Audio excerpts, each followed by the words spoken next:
is July 12th, 2024, and I am here with your geopolitical news. Al Jazeera reports U.S. announcing sanctions on Israeli settlers over West Bank violence. U.S. measures target 3 Israeli individuals and 5 entities over violence in the occupied West Bank.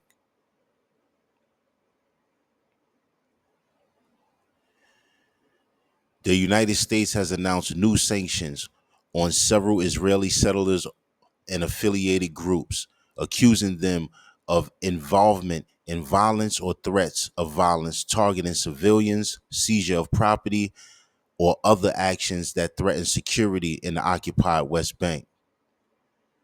The sanctions announced by the U.S. Department of State and the Department of Treasury on Thursday target Israeli individuals. I'm not going to say their names. You can obviously see their names. And four illegal Israeli settlement outposts.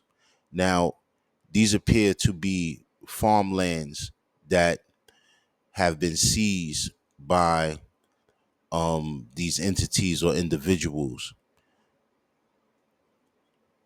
You know, as I've told you guys before, this seems to be a reoccurring theme. It seems like this was all a plot, a plan, a scheme to take Palestinian land,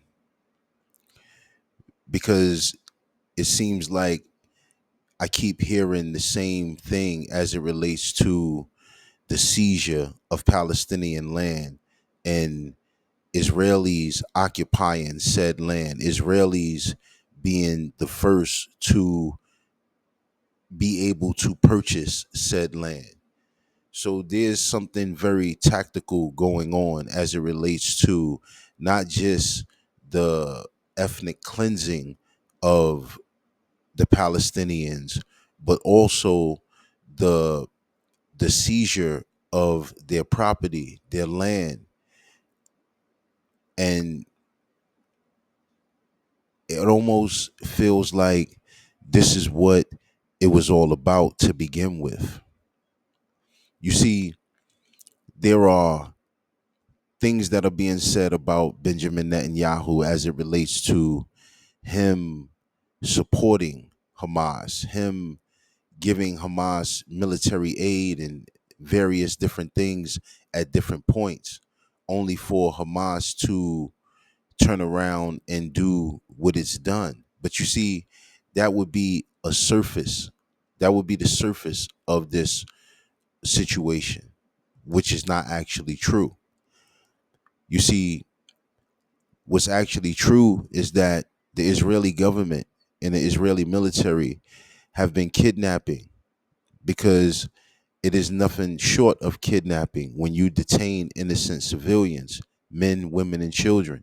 You're actually kidnapping these people, and you have no charges that are being brought against these people. So they're being detained and they're being held for enormous amounts of time. You know, an hour, a day, a week, a month, any time spent away from your loved ones and you've done absolutely nothing wrong is too much time. It's too much time. And so you have men, women, and children that are sitting in Israeli detainment centers, prisons, that have been there for weeks, months, some even years. And so this is what Hamas, this is what the Palestinians were fighting for. You know, it's not um it's not unusual for Hamas to have done such a thing, because they have done such a thing in the past where they have captured Israeli military personnel and have used that Israeli military personnel to very well have prisoners who were detained unjustly released. And so, like I said, this is all tactical. It's not just about killing Hamas as, the Israelis will have you believe. No, it's not just about that. It's about more than that. Because after so much death and destruction, you would think that there would be a logical ceasefire. There would be a logical pause because these people, so many people were displaced. Infrastructure is destroyed. I mean, you could take a look at this photo and you could just see that this place is in total disarray. And so, as I sit here and I'm reporting this situation to you, I've said it to you time and time again. The Israeli military, the Israeli government are using war tactics. These war tactics consist of things that are of the most diabolical nature. So they're not only raping, robbing, killing innocent civilians, they're not only doing that, they're bombing their infrastructure. They're bombing their homes, schools, churches, mosques. So it's like not only do you not have a home to return to, but you don't have any you don't have anything to return to. I can only imagine that in the Gaza Strip, there's probably no electricity because so much of the infrastructure has been destroyed.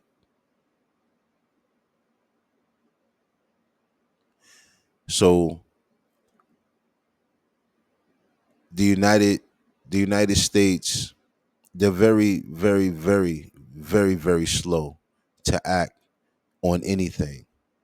And they only act when it's in their very best interest. And I told you guys at the start of this conflict that the United States was going to walk back their support for Israel. I told you guys this. And the reason why I told you guys this and the reason why I was saying it was because this is an election year. It's not because the United States doesn't fully support Israel. No, it's only because it's an election year. And the American people are always fully detached from the United States government. So it is an absolute lie when you see a politician, someone who works for the United States government, go on national television and say that the American people support whatever it is that they decide to do. It's an absolute lie because there's no vote about these things. There's no individual vote. No, we vote people in the office and we just hope and pray that they have our best interests at heart. But time and time again, they fail to do so.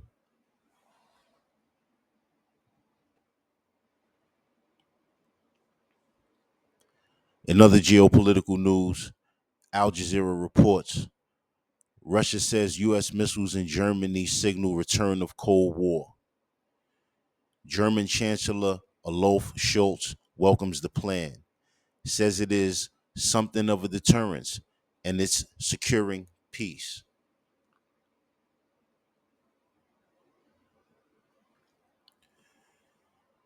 The United States' decision to station long range missiles in Germany could lead to a Cold War style direct confrontation, Russia has warned, as Chancellor Olaf Scholz hailed the move. The White House announced the decision on Wednesday during a NATO summit in Washington, arguing the stationing of long range weapons, including Tomahawk cruise missiles, in Europe acts as a deterrent.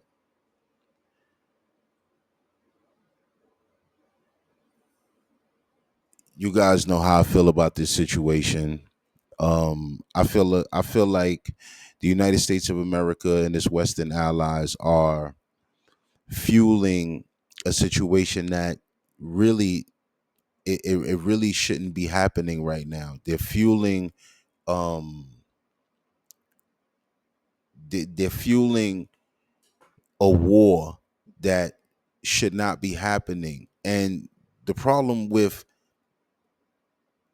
the reason why they're doing it is because they're trying to weaken Russia as much as they possibly can. And so you'll have another country fight a proxy war for you so that you can weaken your enemy as much as you possibly can. Sadly, Ukraine is losing that proxy war, and they're losing that proxy war devastatingly. They're losing it dramatically. It's almost a no contest. And Russia is being very, they're showing tremendous restraint by not just ending it in an instant when they actually could. And we all know that they could. So the United States of America, rather than try to stop this problem from continuing to happen, rather than try to negotiate some type of terms between Russia and Ukraine, no, the United States will do what it's always done. The United States will add insult to injury, and they will put weapons in Europe, long range ballistic missiles. So you're escalating the problem, you're not de escalating it. If you are so adamant that you are the the broker of peace around the world, it makes no sense that you would be so quick to move towards a conflict rather than to de-escalate the conflict. No, you will escalate the conflict by bringing weapons to the table. And so this conflict, I don't believe it will end. I believe that it will only escalate. I don't know that things will change if the presidency switches hands and, you know, Donald Trump is elected into office again. I don't know that the conflict or the conflicts, should I say, plural, around the world, I don't know that they will cease. It seems like they're accelerating before the election, almost like they're being forced to accelerate on purpose before the election, so that when the presidency does change hands, it will be total chaos for the new president.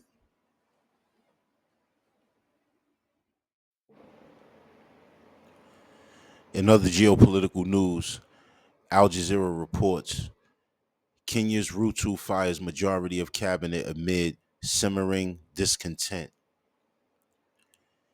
Kenyan President William Ruto fired the majority of his cabinet as the government struggles with discontent over a cost of living crisis and the country's debt. Now, this individual, in in my eyes, since I've been covering the continent of Africa, the Kenyan president is a crooked president. He is a president that is in the pockets of the West and its Western allies. So he has been imposing tremendous taxes upon the people, and the people have been uprising in Kenya.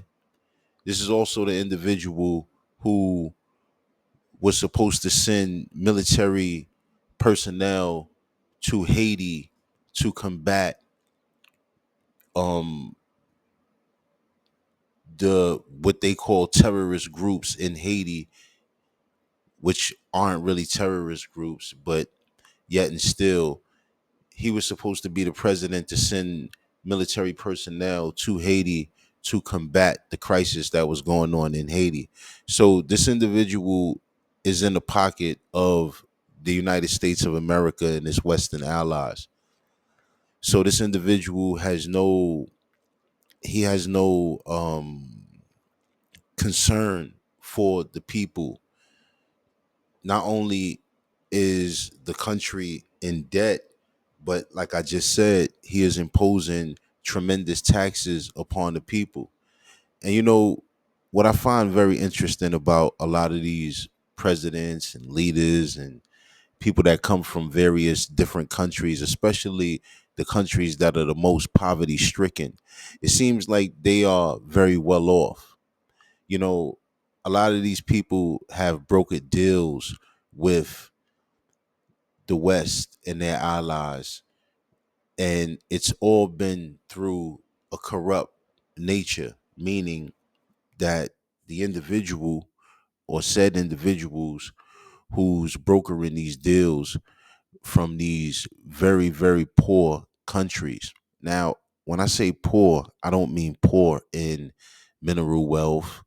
I mean poor in infrastructure, things being built. You understand? Because the leaders of your country are allowing other countries and other powers to come into your country and rob the country of its riches. And they're the only ones that are reaping the benefits. You see a lot of these individuals who are leaders in these other countries, they have homes and property and businesses in other countries. So the country that they're governing, some of them don't even really reside there.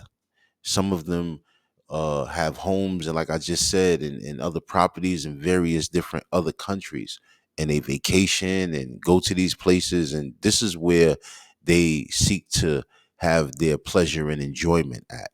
It's not in the very own country that they're governing, because they're raping and robbing the people of their riches, their wealth, their land, their property. So this is what you have in the place of Kenya and this president who is a corrupt president.